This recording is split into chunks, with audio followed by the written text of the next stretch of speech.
Hey everybody, welcome back to Around the Emirates podcast with Sara Mousa, where I speak to guests from across UAE about topics you want to hear about. Today I'm joined by the amazing Victoria Myers. Hi, Victoria. Hi, nice to see So- you. Nice to see you too. So, guys, Victoria is on the show today for a very important reason. She is the founder of the Small Retailer Network, which is a company that essentially helps small businesses drive their sales forward. She knows all about small to medium enterprises. Please, Victoria, tell me your story and what got you started. I've worked in the retail industry pretty much my whole career since I was working part time selling bed linen and pillows and towels at 17 years old, right through my entire career in the UK.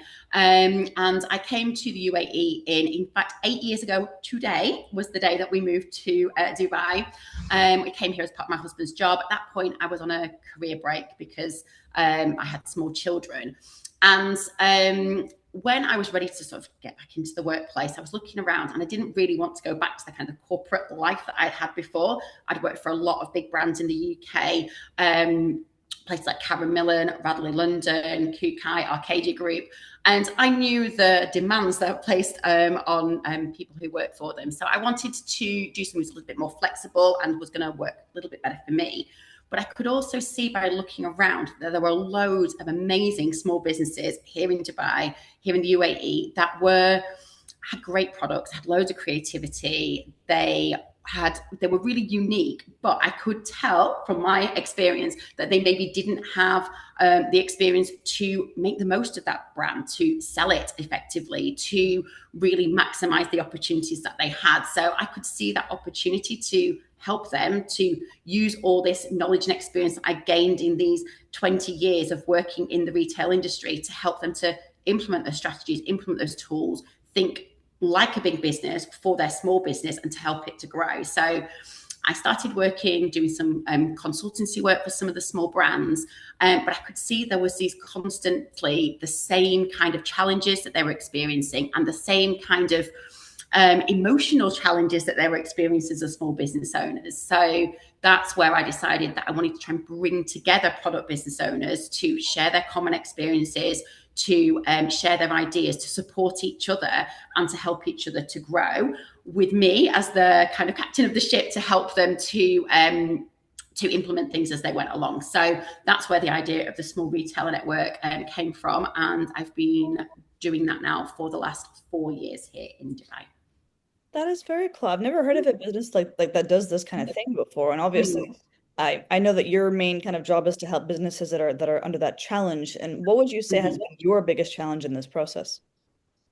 Well, there's kind of been two, to be honest. At first, when I wanted to start a business, and I had never in my previous iterations, I'd never thought about being an entrepreneur. It was never something that had been on my radar. So when I kind of got this seed of an idea, I didn't really know like how to get started. And because I'd spent quite a few years as a stay-at-home mom, I didn't really know anybody in the industry here in Dubai. I'd moved here, I had got on with my life as a mom of two small children.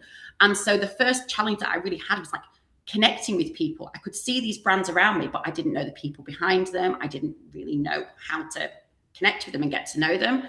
So that was kind of the major challenge that I had in the first place. So that's when I started basically going along to any networking events that I could find, joining communities that were for small business owners, and just trying as much as I could to meet people within the community, because at that stage, I just didn't have the contacts and connections. And obviously, I was very aware that no one was going to want to work with me if they didn't know who I was or anything about me. So it was that connecting was the first big challenge, really, which obviously then influenced part of the decision making I made with the business as I moved it forward, because I wanted to help other brands shortcut that experience, that challenge that I had, to help them to grow. The second big challenge that I had was really that I really know, and I really knew at the time, how to run a retailer product business really well. I knew the business inside out. I didn't know how to run a service business. So I had no skills, tools, knowledge of how to even connect with people. I didn't even have an Instagram account for my a personal Instagram account. So I had to learn all these things from scratch. So I had to set up my Instagram account, but also learn things about like how to get a business license, and then things like how to actually connect with customers, potential customers, how to set up a website, how to serve them in the right way, how to send out emails. So all like the technical things about running a service business, I had no experience in that whatsoever. So that was quite a steep learning curve for me. And it was a case of finding out who can help me learn this? Where are the people who have the knowledge and experience that I need that can share this with me that I can learn from? So again, that also informed on what then I did for my own business, because I used my own experience of knowing those uncertainties of when you're starting a business, and put all the tools and resources in one place, so then I could then help my clients as just to shortcut that experience and get a head start on what they needed to do.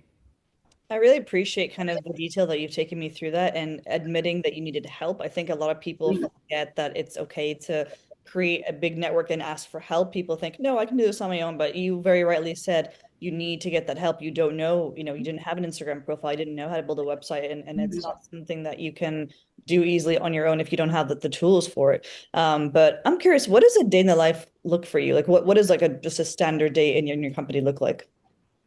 So my days vary quite a lot. So we have within the small retail network a core schedule of events that we run on a weekly and monthly basis. So every Monday morning we have our call based on the schedule that we've got. So that's like a key part, like a key anchor of my week. And then we also have in-person events twice a month as well in Dubai. So on those days, that's the real anchor. On the days where it's not, a lot of my time is spent. We have a very vibrant WhatsApp community. It's like within the WhatsApp community, supporting members there. It is doing things like planning the events, connecting with expert speakers who can come in to help our community to continue to learn, because as I said, I didn't know what I needed help learning in the beginning, but also I don't have the answers to absolutely everything when it comes to running a business. So we do bring in expert speakers quite often. So I spend a lot of time connecting with potential speakers, working with them to help to plan the schedule and events for the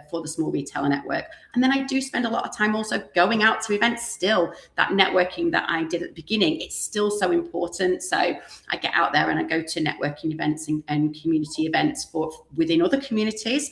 And I also spend quite a lot of time at pop-up markets, like discovering new brands, getting to know the brands that are there, and just supporting small businesses with my money as well as with my time and my expertise. So wherever I can, I always shop with small businesses. So yeah, I do spend quite a lot of time visiting pop-ups and things like that. So a typical day kind of probably doesn't exist, but in a typical week, those are the things that I get up to, yeah, on a regular basis. I love that. I appreciate the fact that you have kind of done a shout out for the smaller companies of like go and shop, those places, Mm, like go to the pop-up markets and go to, mm, the hidden gems, so to speak. So it's a really good message there. And through the kind of experience and through the different kind of people that you've met and through the different kind of hurdles that you've overcome to get to where you are today, would you feel there was a moment that was like a funny or crazy or wild or inspiring kind of memory that happened? well, absolutely. So I don't know whether this is funny, crazy, wild, embarrassing. I'm not quite sure. A little bit of all of them, to be honest. But when I first started wanting to create a community, wanting to create a network, and I knew I had this idea, but again, it was a case of I've never done this before, so I am learning as I go. And so I had at that point a more limited network of people that I knew. And so I invited them to come along to a coffee morning. Let's meet up, let's have a coffee, let's chat about things within the industry and get to know each other. So I had invited some people, and about a handful, maybe 6 or 8 people said they were going to come. So I thought, right, that's fantastic. I was so excited that my idea was going to get off the ground. And then on the morning of the event itself, one by one, everybody who had RSVP'd basically got in contact with me and said, I'm really sorry, I'm not going to be able to come today. And so I'd gone from this real high of sitting there ready to welcome everybody to literally, I had to turn to the waiter in the cafe and say, I'm really sorry, it's just going to be me today, nobody else is coming. And it was just such a painful moment because I really believed in this idea, and I was very disappointed. I was very upset, and I kind of really started to question, well, is this something that people really want? It was a moment, a very emotional moment. However, I kind of like took a bit of time to lick my wounds and just to review what happened, like what went wrong, like why did this not work out. And I realized, number one, I had tried to arrange it during school holidays. So a lot of people had commitments, were traveling. So the timing wasn't great. That was a big learn for me. But also, it was a case of I just need, as with anything with your business, you just need more visibility. You just need more eyes on it so that more people are likely to come along, more people are likely to know about it and to share about it. So I kind of got stuck back in, reevaluated, and I tried again 4 months later. So the original 5 months later. So originally it was in October. By the February, I tried again, and I did have about 7 people show up, and it was so good. It was really That's such amazing. a yeah, it was like this is exactly what I was hoping for. And from there on, the community just grew. Each month I started holding them monthly. It just grew and grew and grew to more and more people coming along. And that was the start at that point then of them realizing there could be more to the small retail network than just the coffee meetups.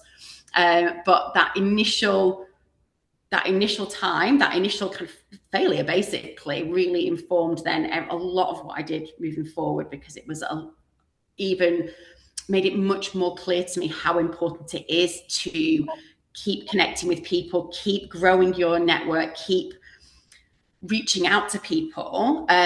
Because, as I said, the more people who know about you, and it's the same with any business, with any product, with anything, the more people who know, the more likely they are to buy, to come along, to participate. So that was a huge learning curve for me. And also just something that really helped me to really build a lot of resilience in business, because not everything works out the way you expect it to. And sometimes that means you have to change it completely. Sometimes it means actually you just need to tweak a few things and try again.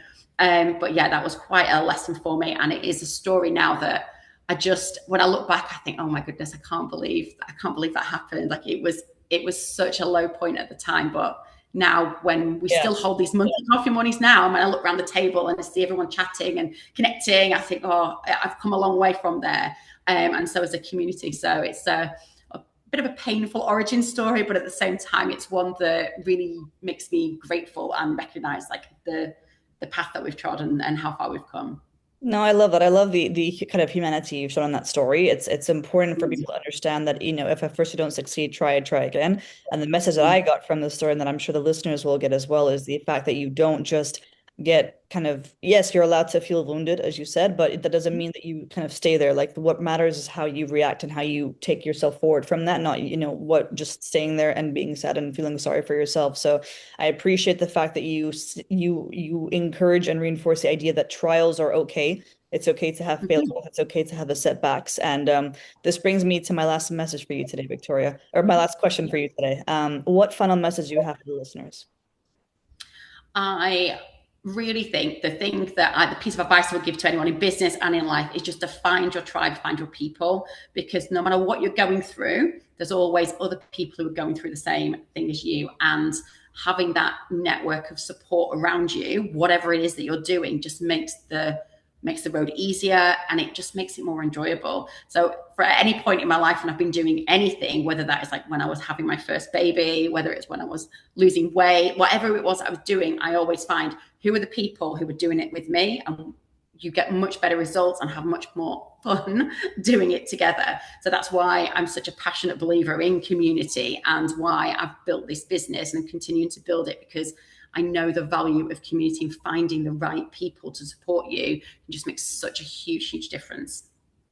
Thank you so much for that message, Victoria, and for your time today. I really, really honestly enjoyed your story. It's very humbling to see somebody who is obviously so successful and has a really cool idea for a business have come so far, but look through the kind of challenges along the way, and how you've grown from those. So thank you very much for sharing your story on my platform. Oh, thank you so much. Thank you for having me. It's been really lovely to talk to you. Likewise. Take care and see you soon.